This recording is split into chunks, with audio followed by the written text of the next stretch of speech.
Okay, God's morning mga kapatid.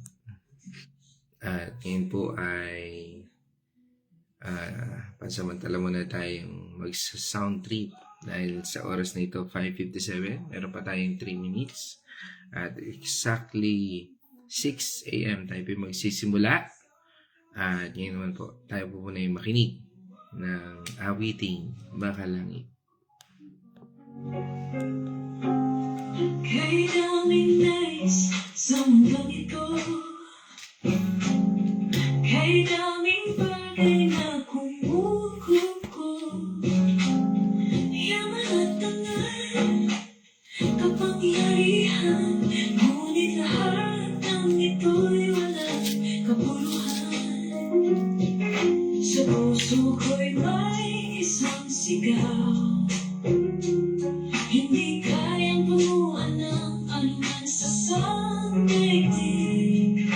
Ikaw ang tunay kong hangarin, Jesus, ikaw ang tanging ligaya at aliw.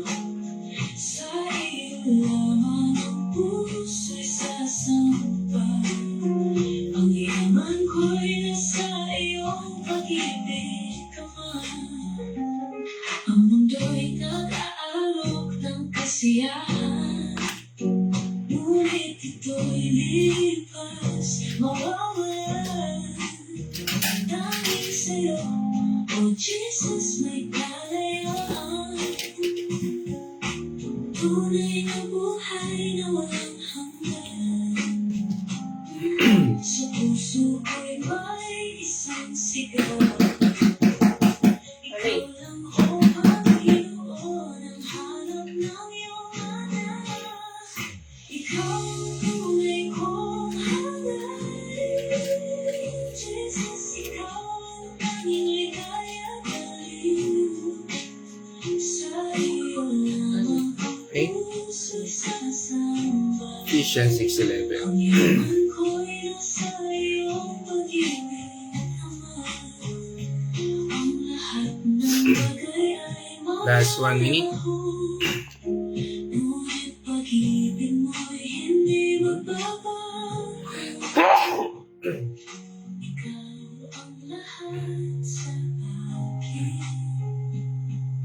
Ikaw ang buhay ko at aking God's morning, Pastor Rafael. Okay. Palang-malo po.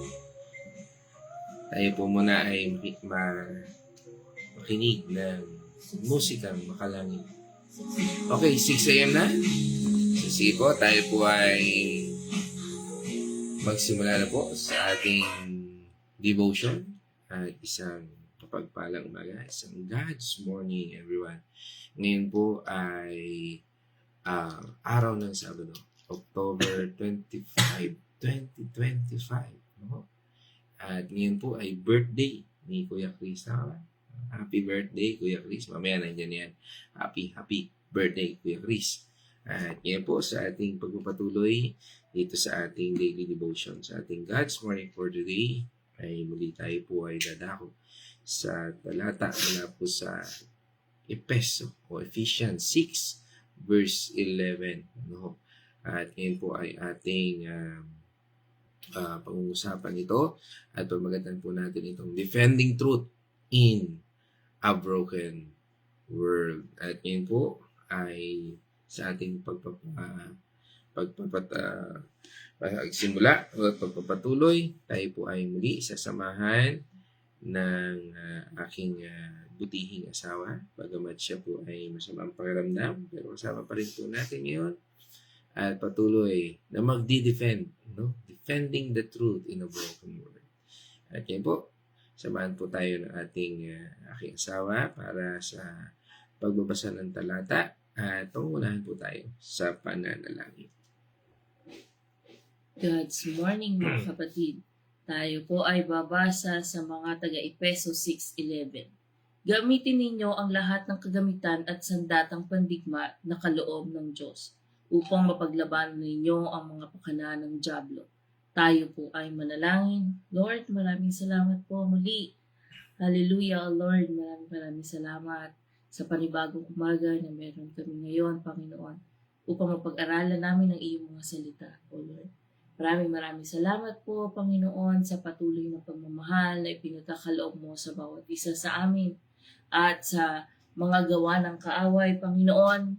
Ito pong mga salita mo na aming pinag-aaralan, ito po ang mga sandata namin na aming gagamitin sa gawa ng kaaway, Panginoon. Patuloy mo po kami bigyan ng kaalaman, kasamahan po kami ng iyong banal na espiritu para sa knowledge at wisdom na ibibigay niya sa amin upang mapag-aralan namin ng malinaw at aming maisapuso at isip ang mga pag-aaralan namin ngayong umaga ito, Panginoon.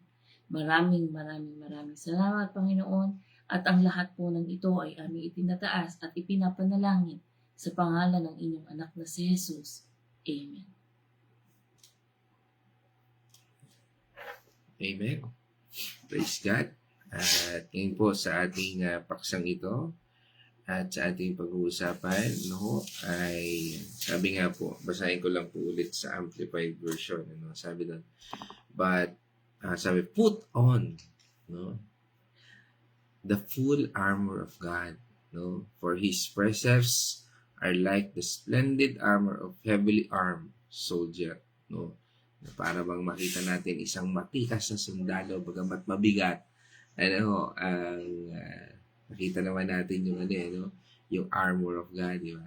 Parang yung baluting ito, so that you may be able to successfully stand up against all the schemes and the strategies and the deceits of the devil, At ito sa ating kapanahunan ngayon ay napakahalaga dahil parang sa mga panahon natin ngayon, hindi natin malaman yung talagang katotohanan.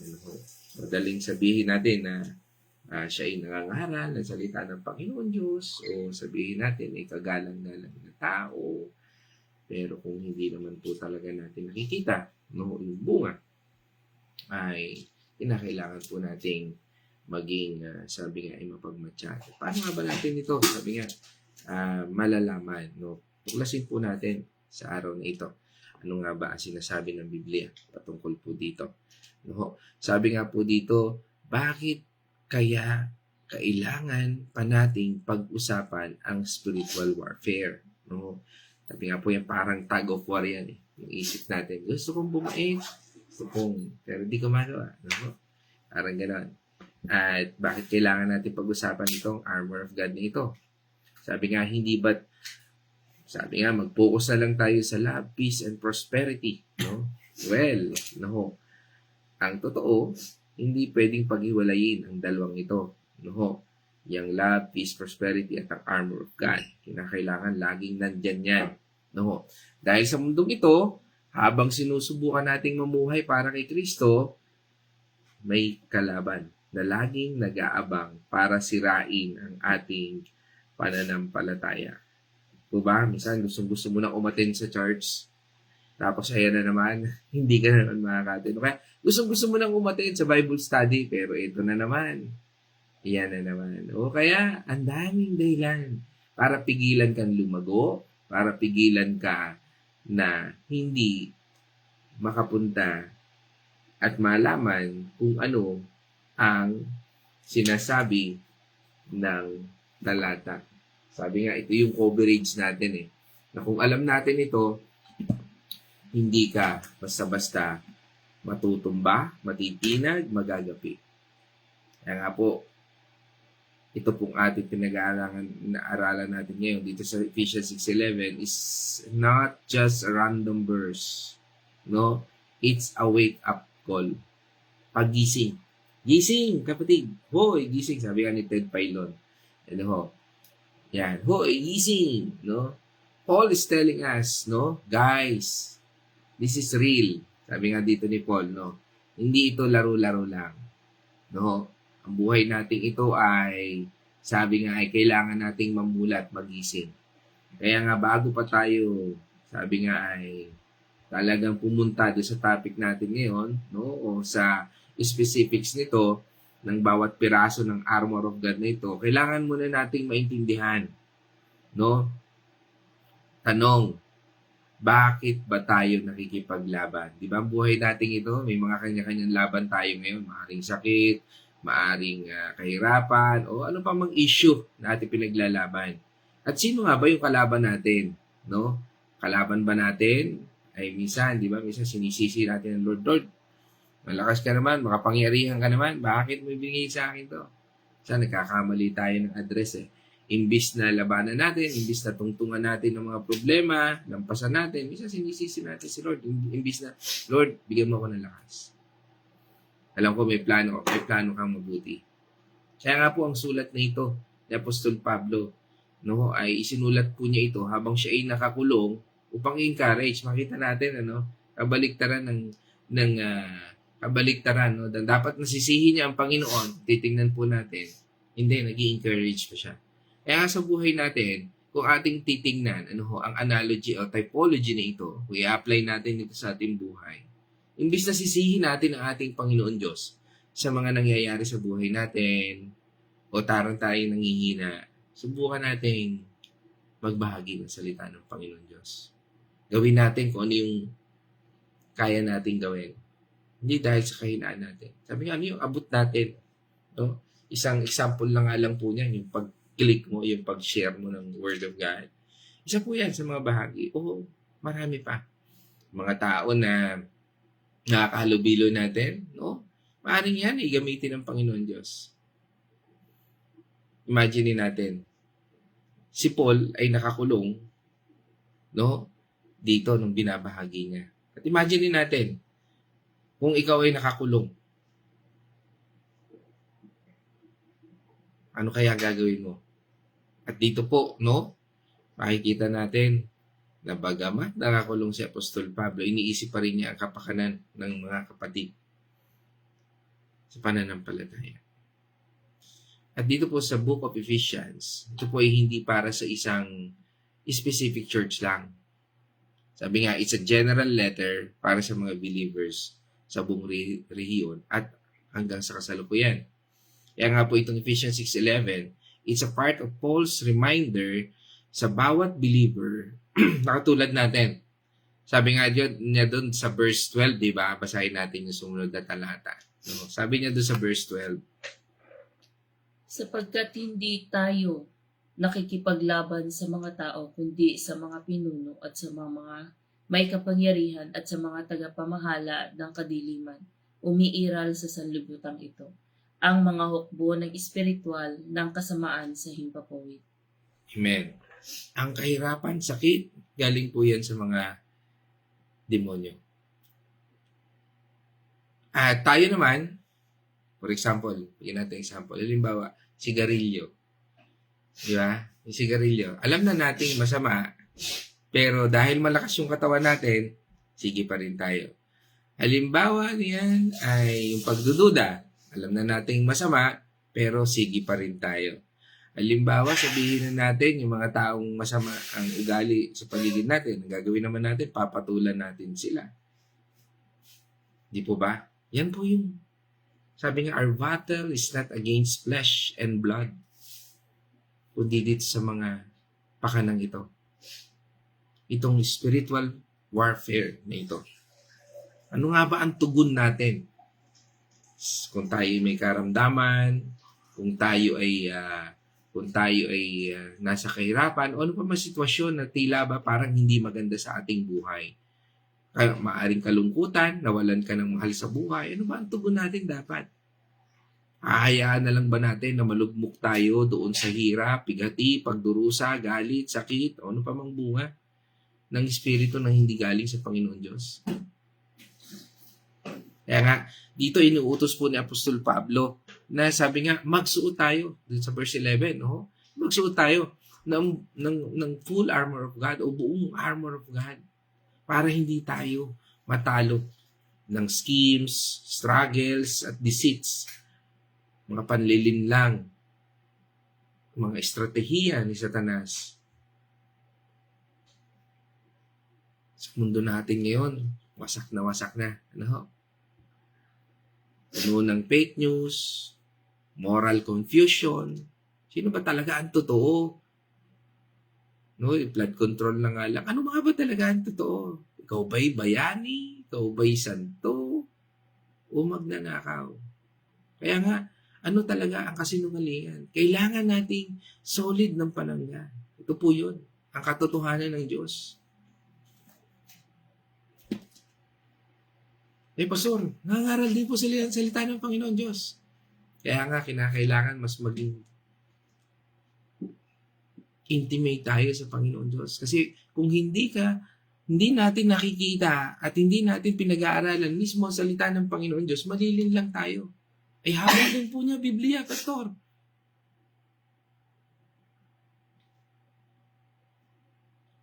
Ang mga lingkod ng Panginoon Diyos na persecute sila dahil sa pagpapahayag nila ng salita ng Panginoon Diyos. Hindi dahil sa paggawa ng katiwalian. Kaya nga, makikita natin, bago natin kampihan ang isang tao, tingnan muna natin, bakit ba siya na-persecute? Kung ito ay dahil sa pananampalataya sa ating Panginoon, okay, go. Suportahan natin siya. Pero kung dahil sa katawilaan, teka muna. There is investigation. Hindi tayo dapat manghusga sa mga tao. Pero dapat din natin munang suriin ang isipan natin. Dahil baka tayo mismo nalalaso na, baka tayo minsan nagiging biktima na. Again, we are not a victim, we are victor. Nagiging biktima na tayo ng scheme ni Satanas.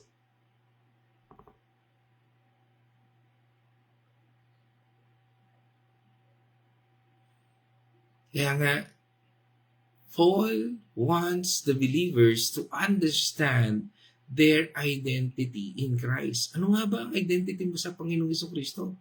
Are you believer with your pastor? O believer ka ni Kristo?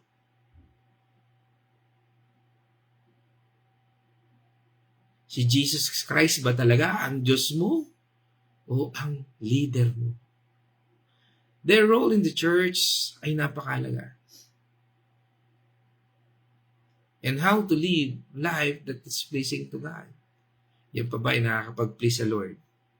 Nakakapagpuri ka pa ba ng kami katahimikan? Again, kapatid,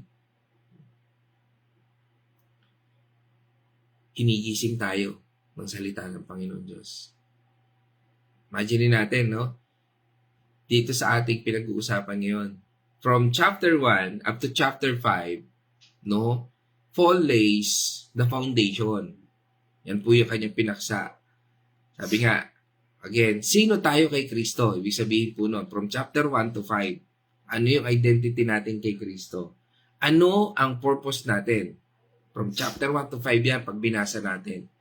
At paano tayo dapat magmahalan? Yan po ang ginawa ng Panginoon. Tapos biglang dito sa chapter 6, no? Biglang shift, spiritual warfare.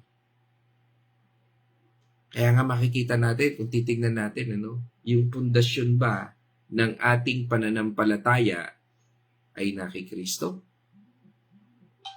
At dito natin masusukat na pag dumating ang spiritual warfare, ang atin bang kinukuhanan ng lakas ay ang ating Panginoon Diyos?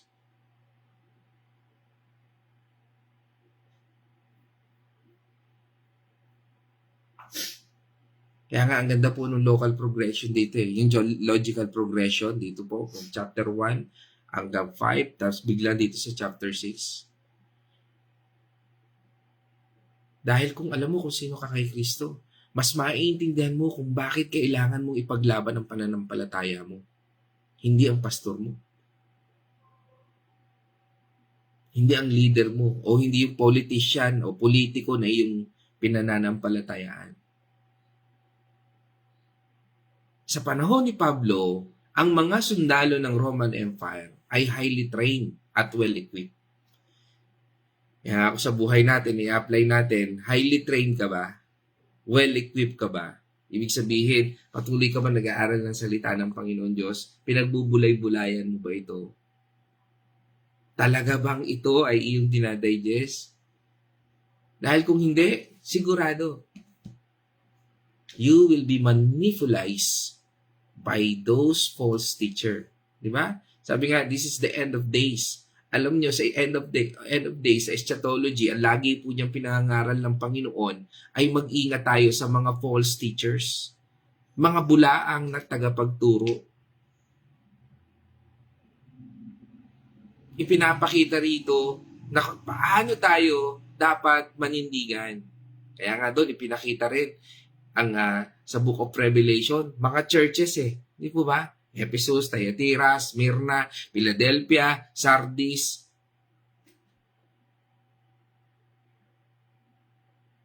Pinakita po doon anong klase ng church, anong klase ng attitude ng church.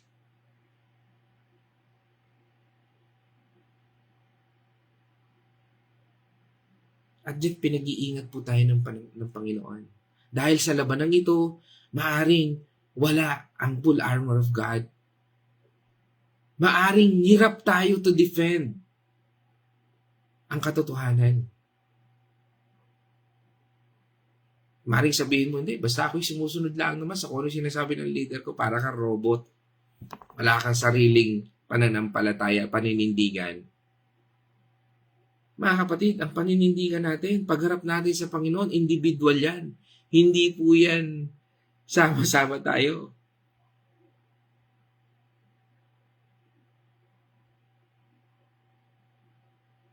Kaya nga Paul uses this imagery para ipakita na hindi tayo dapat maging complacent sa spiritual life natin. Kailangan natin maging handa, disiplinado, at protektado. We need to be ready, disciplined, and protected. At dito po sa ating tinatalakay ngayon, ang armor ang armor na ito ay hindi para takutin ang kalaban. No? Kundi para protektahan tayo, para magawa natin ang calling natin. Ano nga ba pagkatawag sa atin? Kaya nga po, ang salitang schemes, no, sa Amplified, ito po ay nangangahulugang strategies and deceits. No? Yung taktika o panlilinlang. Ito po ay nagpapakita na si Satanas ay hindi basta-basta. Hindi ho siya basta-basta. Tandaan po natin, he is strategist. Alam niyo po kung sino pinag-aaralan niya? Hindi naman po ito dahil alam niya na ito. Pinag-aaralan niya ikaw. He studies us. Pinag-aaralan niya tayo. Ano yung ating mga ginagawa, ano yung paano tayo ang ating karakter, attitude natin kapag tayo ay binibigyan ng problema. Kaya tuntua yan pagka sinisisi natin ng Diyos. Kaya tuntua yan pagka hindi ka dumadalo sa mga gawain. Kasi bakit? Hindi mo makikita yung katotohanan Wala kang panlaban. Wala kang pananggalang. Alam niya ang mga kahinaan natin. Ang mga insecurities natin at mga bagay na nagpapalayo sa atin kay God. Kaya nga yung identity ang una niya kinukuha sa atin Hindi ka mahal ng Diyos. Hindi ka tunay na malakas. Mahina ka, may sakit ka nga Ganyan si Satanas. Kaya nga hindi tayo pwedeng maging kampante. We need to be vigilant and prayerful.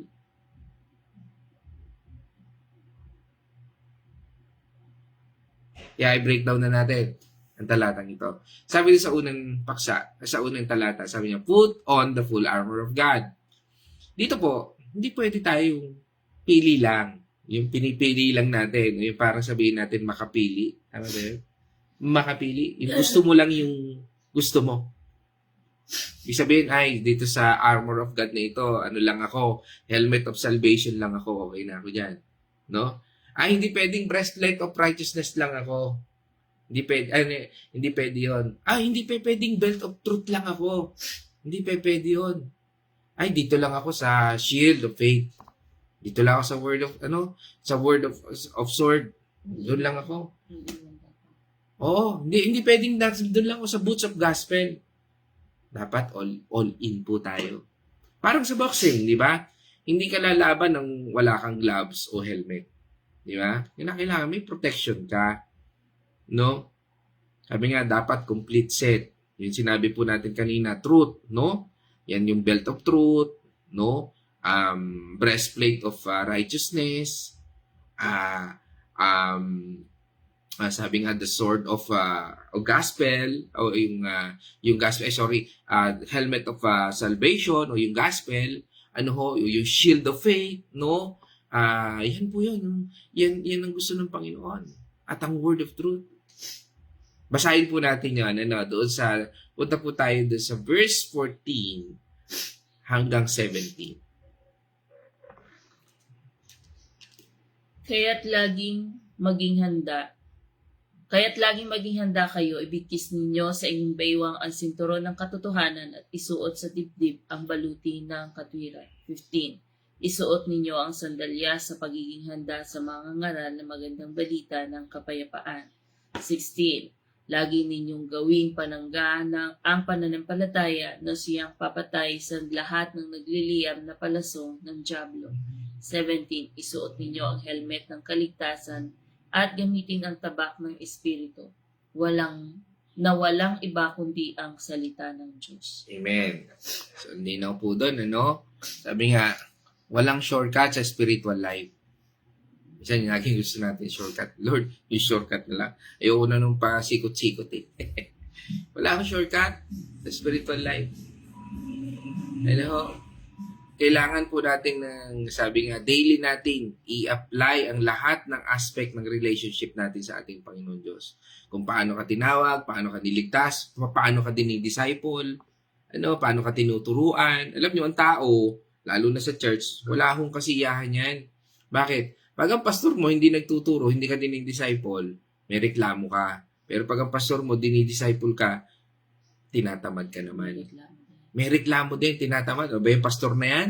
Ang lagi may Bible study? No? Tandaan po natin, dalawang klase ng pagtutuwid, katamaran o katotohanan.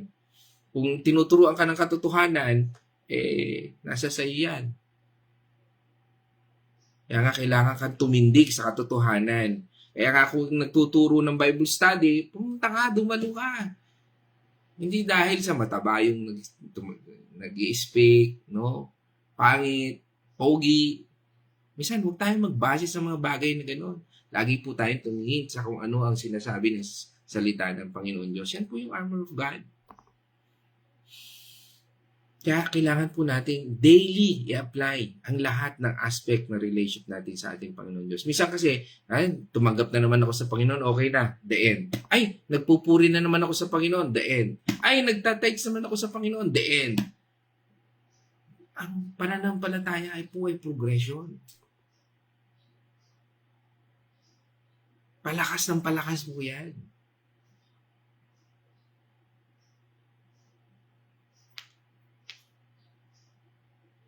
Kaya nga po ito'y precepts of God. Splendid armor. O ibig sabihin po natin, ang armor ay hindi physical, kundi spiritual principles na galing mismo sa salita ng Diyos.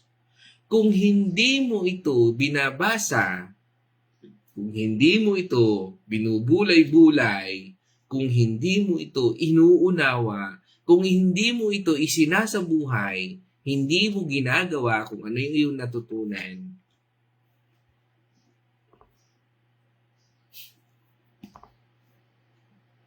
wala kang armor of God.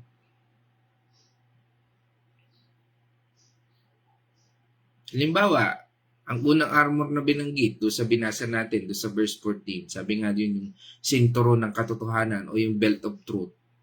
Ito po yung symbol ng pag-ready at pagiging stable. Bakit po ba inuna yung belt of truth? Kasi yung, di ba yung belt, para hindi mahulog? Di ba?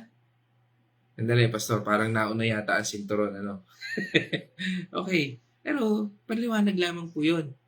At sinasabi doon, para hindi mahulog yung mga salita ng Panginoon Diyos. Ito po yung simbolo ng pagka-ready. Ready ka ba? Meron ka bang katotohanan? Ano ang katotohanan na meron ka ngayon? Ibig sabihin, ano ang salita ng Panginoon Diyos na nasa puso at isipan mo ngayon? Remember, truth ang foundation, ang katotohanan. Kapag nananatili tayo sa katotohanan ng Biblia, hindi tayo madadala ng kung ano-anong fake teachings o pressure ng mundong ito. Sabi nga doon, makatatayo tayo. Kaya nga doon sa The next word doon, di ba? Stand against the devil deceits. No? Si Satanas, sabi nga, is master of manipulator. Siya po ang talagang master dyan. Kabisado niyan. Kasi from the foundation of this world, nandito na siya eh. Di ba? Kung paano niya minanipulate si Eva, no? Hanggang kay Adan, hanggang sa atin sa ngayon. Ganun po siya. He's a master manipulator. Ginagamit niya ang kasinungalingan para linlangin tayo. Halimbawa, minsan inisip natin na okay lang magsinungaling basta di masaktan ang iba. O sabi nga, walang consequences ang kasalanan. Yan. That is the scheme of Satan. Hindi po totoo yun. Lahat ng kasinungalingan ay may parusa. Lahat ng kasalanan ay may kaparusahan. Kaya nga dapat po tayong alerto sa mga subtle ng lies and sabi nga natin yung social media o mismo sa kultura natin minsan o sa sarili nating kaisipan.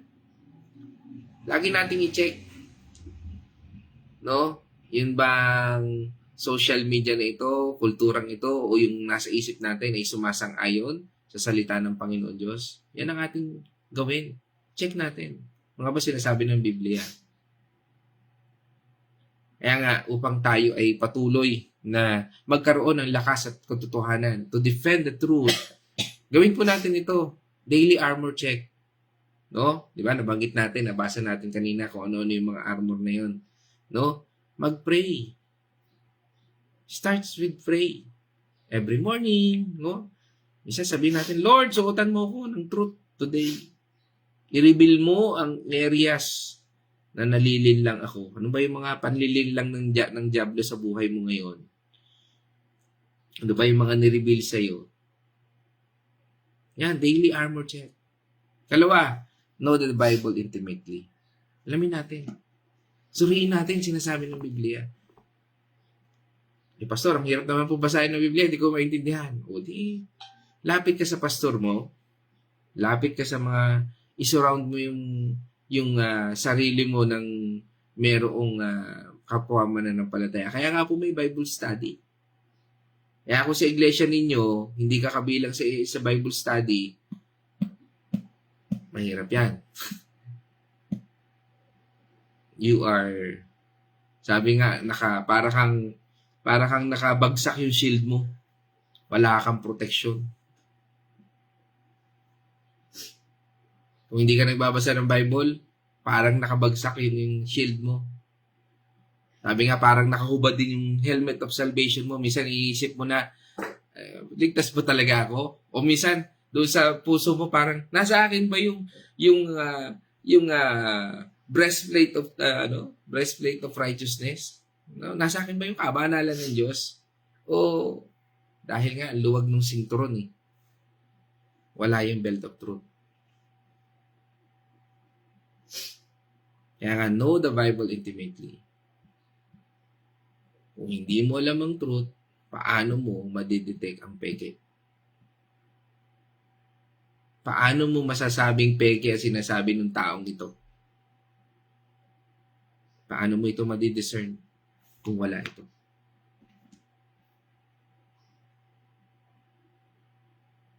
Patuloy po nating basahin ang salita ng Panginoon Diyos. Kung may tanong, tawagan natin yung ating mga pastor. Mag-search sa Google. Kung hindi pa rin tayo sigurado, punta ulit tayo sa pastor natin o sa ating Bible study group. Kapag nahihirapan tayo, isipin natin yung sinasabi sa atin ng John 8:32. Ano ba sabi dun sa atin ng John 8:32?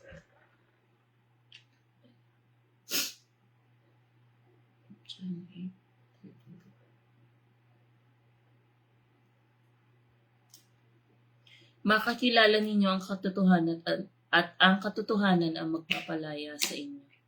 Yan. Sabi nga, the truth will set you free. You will know the truth and the truth will set you free. Makikilala niyo ang katotohanan kung gagawin natin ito. Makikilala niyo yung mga bulaang propeta kung gagawin niyo ito. Pastor, nagsisimba naman ako tuwing linggo. Okay? Given.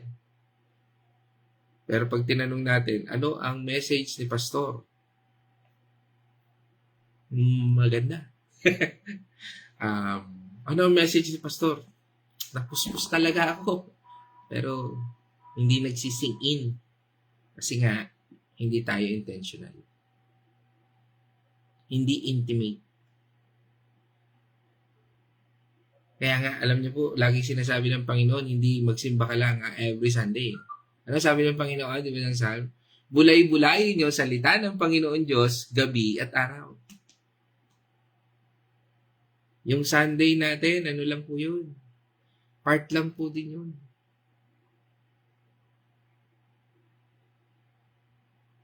Kasi nga, hindi mo malalaman ng katotohanan kung hindi ka nagbabasa ng Bible. Kung hindi mo alam ang truth, paano mo madidetect ang peke? Katlo, speak in truth and love. Sabi nga sa atin, di ba, na Ephesians 4 verse 15, sabi po doon, Sa halip sa pamamagitan ng pagsasalita ng katotohanan sa diwa ng pag-ibig, tayo'y dapat maging lubos na katulad ni Kristo na siyang ulo nating lahat. Amen. Kaya nga, pointing again through the true north. Di ba? Pag naliligaw tayo, hanapin natin yung north. Hindi tayo maliligaw. Bakit? Yun yung compass eh. Kung si Kristo ang north, hindi tayo maliligaw. Di ba sabi niya, I am the way, the truth, and the life. Kaya nga kung titignan natin ang salita ng Panginoon Diyos, hindi tayo maliligaw. Sa mundong ito, na sabi nga ay parang cancel culture, fake news, no? Maging voice of truth tayo with humility. Hindi naman ibig sabihin na makipagtalo tayo doon sa mga tao. Ay, mali yung sinasabi mo. Hindi po. Maging voice of truth po tayo with humility. May mga tao talaga na hindi natin mapiplease. Lalo na kung ang pag-uusapan natin ay yung kanilang mga leader o yung pastor nila. Minsan hindi tayo maintindihan. Kaya nga minsan makikita natin, no? Pagka ngayon makikita natin dahil sa pangyayari ngayon, no? Sabihin naman natin, tayo mga born again ngayon, pag nakikita ngayon, no, mga born again, di ba? Si ano, born again? Naiko-connect. Nadadamay pa yung Panginoon Diyos. Nakalulungkot, hindi ho ba? Pero hindi ho dapat tayo tumigil doon. We need to go to our true Lord, Jesus Christ. Hindi tayo narito para sa pangalan ng iglesia, kundi sa pangalan ni Jesus. Magpatuloy pa rin po tayo to share the gospel. Hindi lang sa salita, kundi sa ating action. Hindi tayo tinawag ng Panginoon Diyos na mag-share ng salita ng Panginoon Diyos para tayo maging bida, kundi para siya ay maging bida. Huwag nating hayaan na tayo ay hindi na magbahagi ng salita ng Panginoon Diyos dahil mayroong naapektuhan na katulad din nating mga born again. Again, may kanya-kanyang battle ang sino man. At yung battle natin, huwag nating idamay dahil sa may politiko na nagkamali, o sabihin natin, or I'm not saying na nagkamali na talaga dahil nililitis pa ito, inaalam pa ito. No? Sabi nga, hindi tayo dapat magpatinay. Bakit? Tinawag tayo ng Panginoon to share His love, to share His salvation. Dahil ang salita ng Panginoon Diyos, laging tinutukoy dito ang kaligtasan at pagmamahal ng Diyos sa bawat sangkatauhan. I-share natin ang gospel hindi lang sa salita, kundi sa action natin. Kaya nga, community matters eh. Sa ating paligid, sino ba yung ating mga kasama?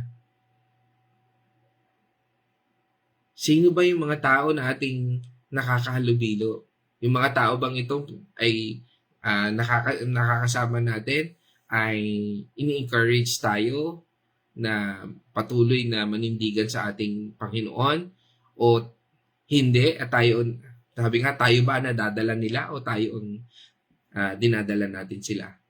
Sabi nga parang yan tug of war. Sa mga taong nakakahalubilo natin ay nandun ba si Kristo? Makikita ba natin si Kristo? Kaya nga, surround yourself sa mga taong nagpapatahimik sa truth. No? O sabi nga ay naninindigan sa katotohanan. Sa church, small group, o mga accountability partners natin na nagre-remind sa atin. No, pre, tama. O bro, o sis, tama pa ba yan sa paningin ng Diyos? Minsan, mayroong mga taong ganyan, bro. Sa tingin ba, yan ang pinagagawa sa ng Panginoon? Meron bang kukuwit sa'yo, susundot sa'yo? Bro, parang hindi yan na sinasabi ng Biblia. Pag-pray mo muna. Kaya nga, we need to pray for discernment. Bago tayo makihalubilo, bago natin gawin na isang bagay, yan ba ay katotohanan na mula sa Panginoon Diyos?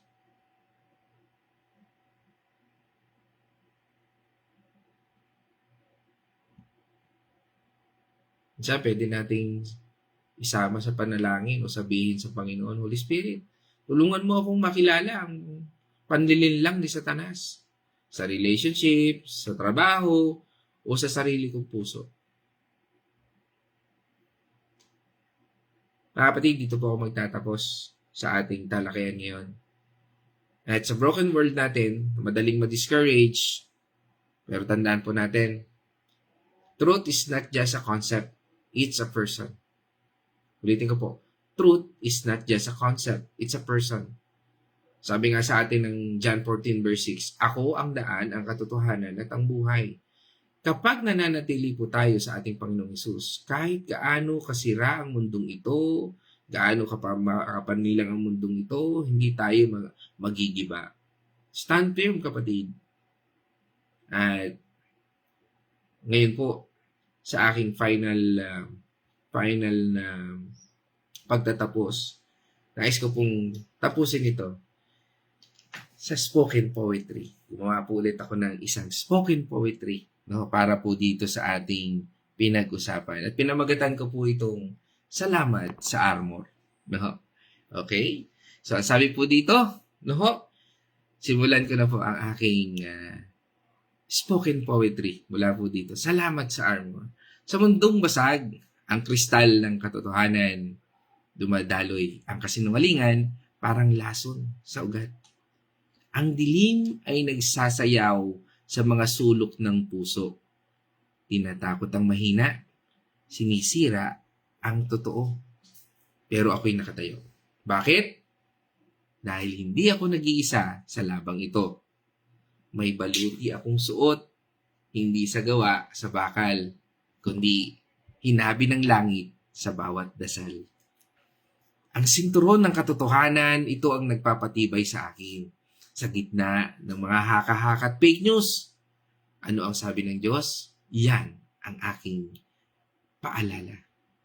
Ang kalis ng kaligtasan sa ulo ko'y nakasuot kahit bombahan ako ng duda.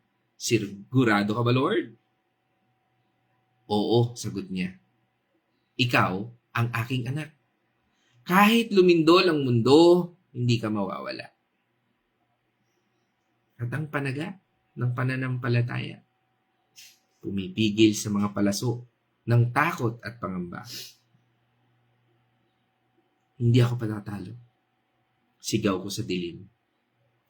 Dahil ang Diyos ko'y haring lumalakad sa apoy at dagat. Oo, ang mundo'y puno ng basag na salamin. Nangihiwa sa mga paa ng mga naglalakad ng walang armas. Pero ako'y nakapaa sa katotohanan. Nakatanim sa Kanya. Hindi matitinag. Kaya kung tatanungin mo ako, paano ka titindig sa gitna ng gulo?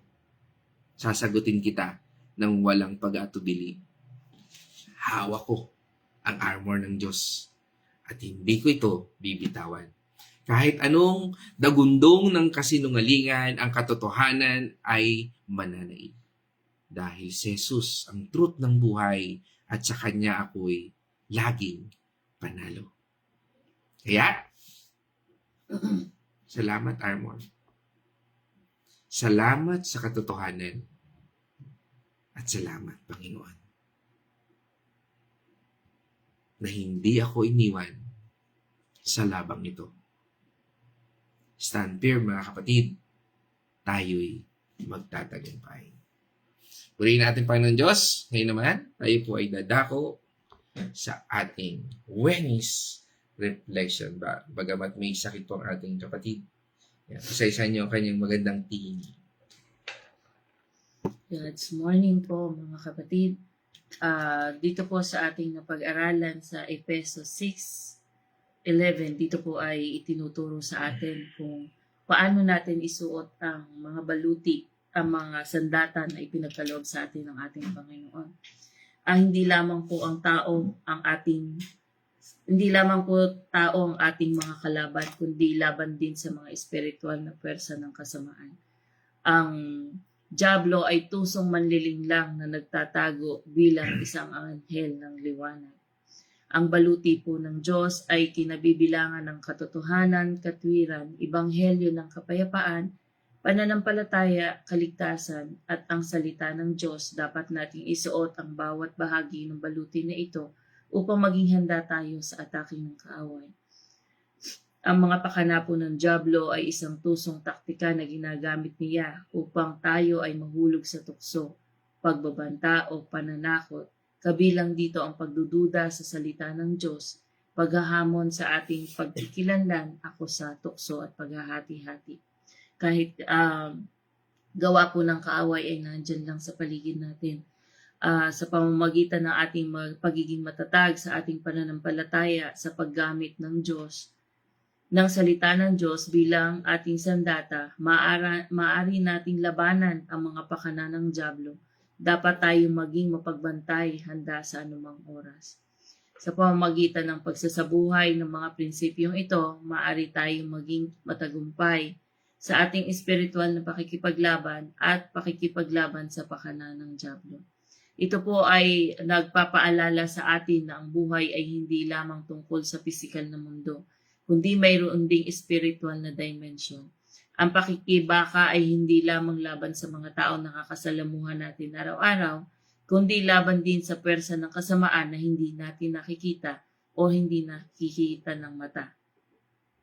Ang buong baluti ng Diyos ay hindi lamang isang imahe, kundi isang konkretong gabay kung paano natin dapat harapin ang hamon ng buhay, ang katotohanan, katwiran, ibanghelyo ng kapayapaan, pananampalataya, kaligtasan at mga salita ng Diyos ay mga sandata na dapat nating gamitin sa araw-araw nating pamumuhay. Sa pamamagitan ng pag-aaral ng salita ng Diyos, nagkakaroon tayo ng kaalaman, karunungan upang labanan ang kasinungalingan at tukso ng Diablo. Sa pamamagitan ng pananalangin, nakakakuha tayo ng lakas at gabay mula sa Diyos upang harapin ang mga pagsubok. Sa pamamagitan ng pananampalataya, nagtitiwala tayo sa Diyos na siyang tagumpay sa ating lahat. Sa ating buhay, nakikita natin kung paano gumagana ang pakana ng Diablo. Yun po yung mga pinagdaranasan natin, mga sakit, mga sakuna, kung ano man po ang pinagdadaanan ng bawat isa. Ang Diyos po ay naandyan lang kasama natin.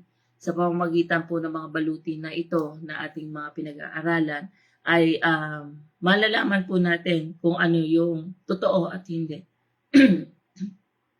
Sapagkat naandyan po ang Panginoon para i-reveal sa atin ang katotohanan na ating pinagdadaanan.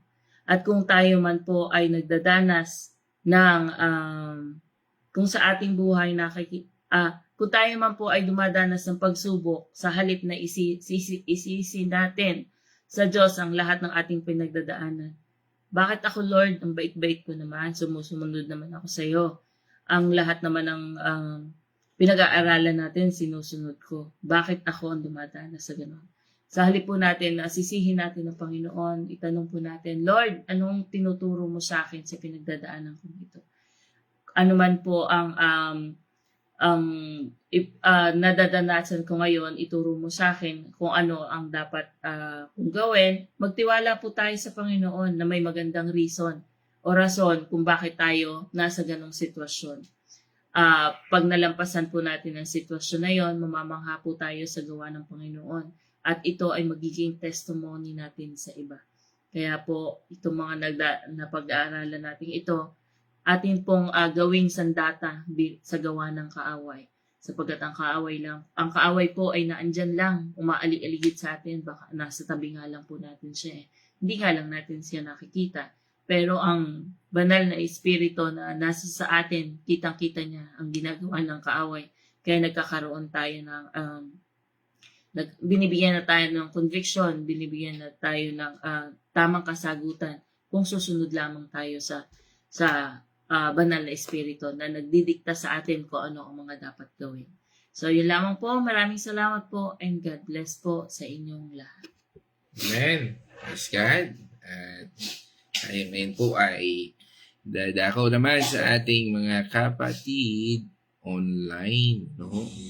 Sabi nga po, no? Tayo ay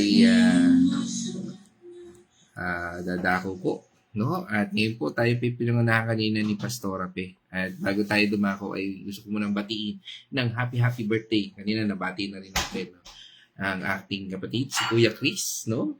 Happy birthday, Kuya Chris, no? Artiliaga.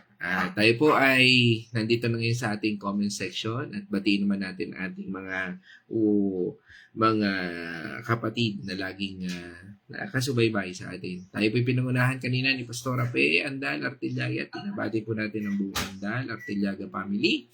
Yan, kasama po natin. Ngayon, mapagpalang umaga po, Pastora Pe, at sinundan po yan ni Naiwini Patual, no? At mula dyan sa Villa Escudero, at sinundan po yan ni Ate Cindy Mercado dyan sa Pampanga naman, no? Isang mapagpalang umaga po mga sharer po natin yan, yung naunang tatlo, no? At sinundan ulit ang ating sharer, isa pa, yan ang aking magandang nanay, no? Corazon Getgano Mercado dyan sa Santa Rosa, Laguna. Ayan, at sinundan din po ni Nurse Abby from Seattle, Washington, USA. Yan, kasama po natin, Nurse Abby, at regards po sa buong family dyan at sa Dow family. Yan. Yan, kasama na rin po natin ngayon si birthday boy, Kuya Chris Artiliaga. Isang mapagpalang umaga po, Kuya. Yan, at God's morning sa ating lahat. Yan, mga pagbati, kasama rin natin. Okay, prayer request ni Naiwini, kagalingan ni Benson Capus, nagkatubig po sa baga. Pag-pray po natin. Yan. At kasama rin po natin si Ate Marta Artiliaga. Isang mapagpalang umaga po. At syempre, dako naman tayo sa Bacolod City. Kasama po natin ang Pios family sa pangunguna po ng ating Kuya George Pios. Yan. At prayer request ulit, no? Laging na ano na rin natin dito.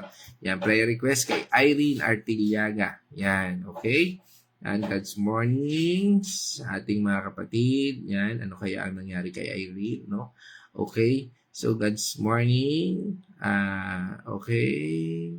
Galingan po sa asma at pag-ubo ni Kuya Christian. Amen. Okay.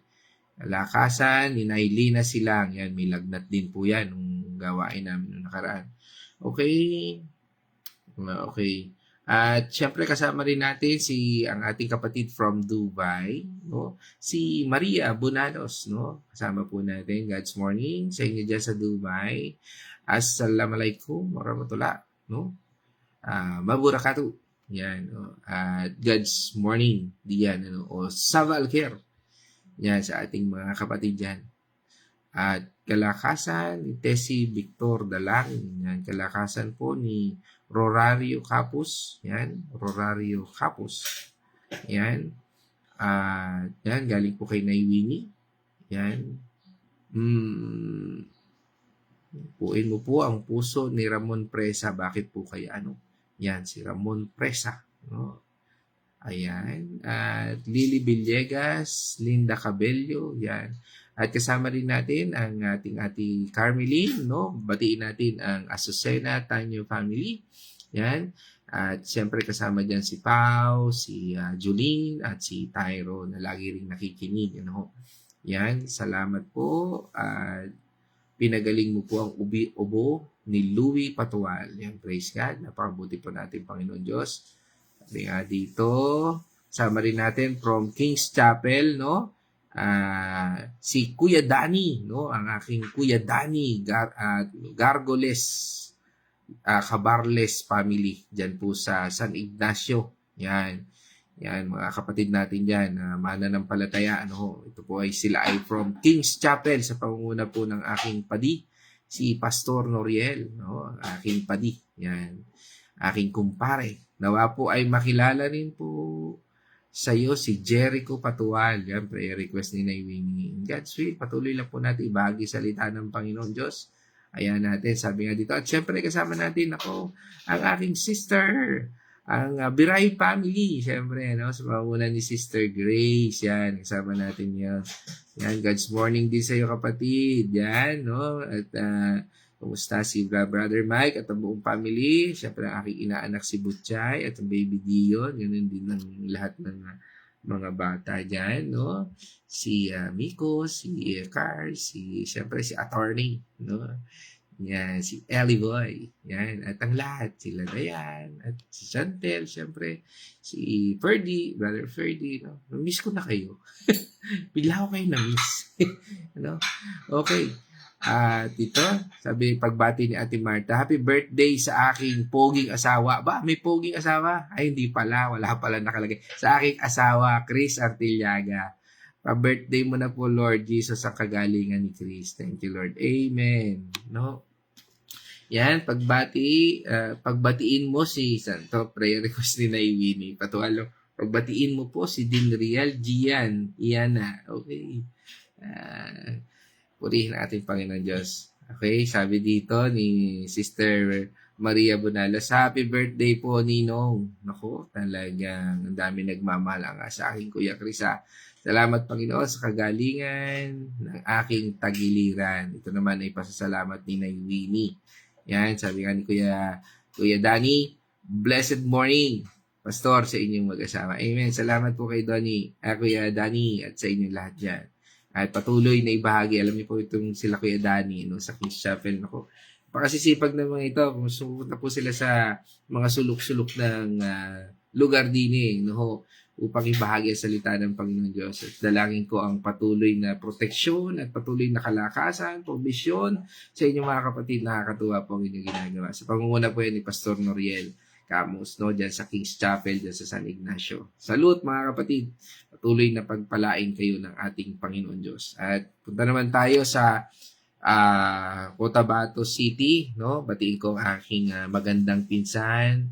Ano, sexy ang baywang ay 45, 46 pala. Joke lang. Po, ang pakabait po ni aking pinsan na yan.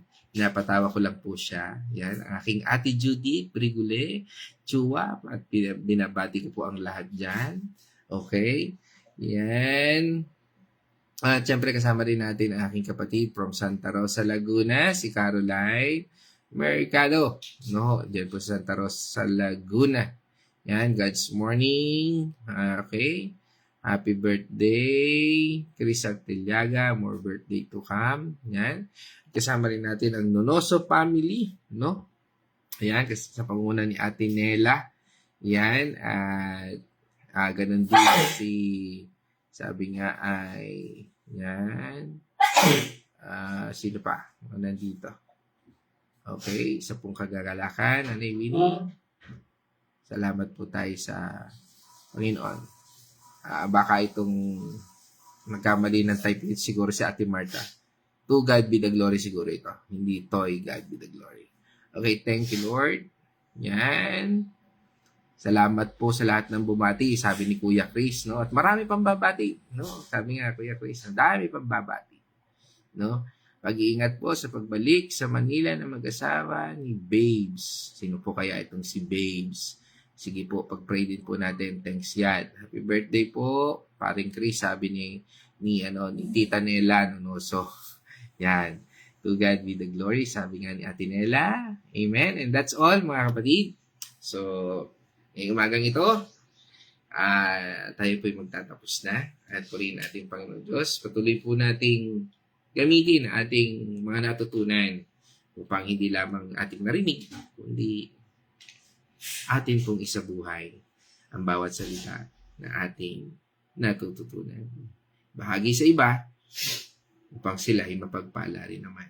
Tayo po ay manalangin. O manaming Diyos na makapangyarihan, kami po ay nagpapasalamat sa oras at araw na ito for teaching us, Lord, to defending the truth in a broken world, Lord. Mula po dito sa Ephesians 6 verse 11, tunay na napakabuti mo. At sa iyong salita, ikaw lamang ang maitataas namin sa aming buhay. Dahil ikaw ang tunay na nagkakaloob ng bawat salita, kaisipan, at karunungan.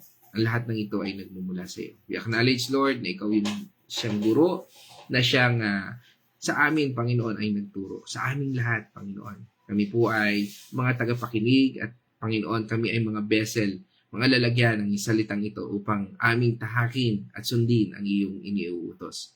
Salamat, Panginoon, sa iyong patnubay at gabay at patuloy kang maghari sa aming buhay at dinadalangin din po namin mga kapatid Panginoon, ang aming mga kapatid na nanlulupaypay, nanghihina dahil sa pagkawala ng kanilang mahal sa buhay. Ganun din, Panginoon, idinadalangin namin ang aming mga kapatid na nanghihina dahil sa karamdaman. Especially, Lord, ang aking asawa na sa ngayon po ay may karamdaman, ang aking anak na si Kyle. Ganun din, Panginoon, ang si Kuya Chris, si Nanay Lina, Lord, at ang iba pang mga kapatid na nabanggit dito, Panginoon. Ano man ang karamdaman ng bawat isa, Lord, kami po ay naniniwala na ikaw ang Diyos ng kagalingan. At sa lahat ng ito, Panginoon, ang pangangailangan ay higit na pinagkakatiwala namin, Panginoon. Na anuman ang pangangailangan namin, Panginoon, ay aming inilalapit sa iyo, Panginoon. Tugunan mo kami ng naayon sa iyong kalooban at naaayon, Panginoon, sa iyong plano. Hayaan mo, Panginoon, na masunod ang inyong plano sa aming buhay at ikaw lang po ang maghari dito. Patuloy namin idinadalangin ito ng may buong pasasalamat, pagtitiwala. Bigyan mo kami at bigyan ng kalakasan na patuloy na magtiwala sa lahat ng ito. Bigyan mo kami ng kalakasan na higit pa sa kaya namin isipin at kaya namin sabihin. Bigyan mo kami, Panginoon, ng conviction upang ibahagi rin namin ang salitang ito upang magbunga ito ng naaayon sa bunga ng Espiritu na iyong pinapakalat sa mundo nito. Again, O God, we thank you and we praise you. Hayaan mo ang iyong kapangyarihan ay patuloy na dumaloy sa bawat isa in the name of our Lord Jesus Christ.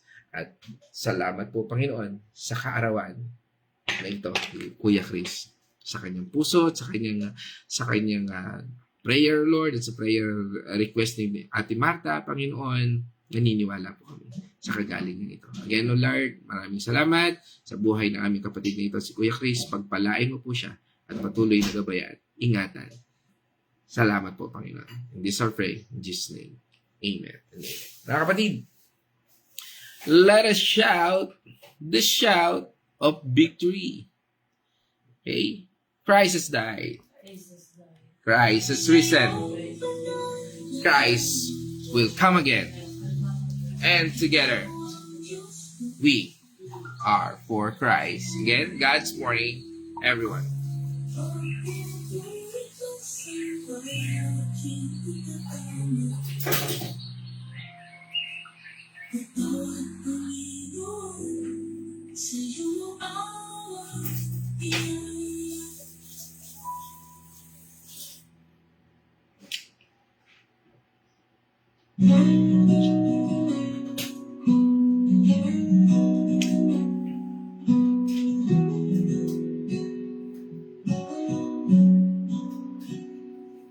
Sa likod ng ulap, may talagang inulan. Sa ilalim ng dagat, kaya man ang di mapihan. Sa bawat pulong ng hangin, daroon ang iyong tinig. Iyong mong karunungan, salamin ng iyong pag-ibig. Hindi maabot ng isip, lalim ng iyong gawa. Hindi masukat ng mata, ang liwanag ng lupa at ikaw ang liwanag sa dilim ng daigdig. Sa bawat lihim, ikaw nagbibigay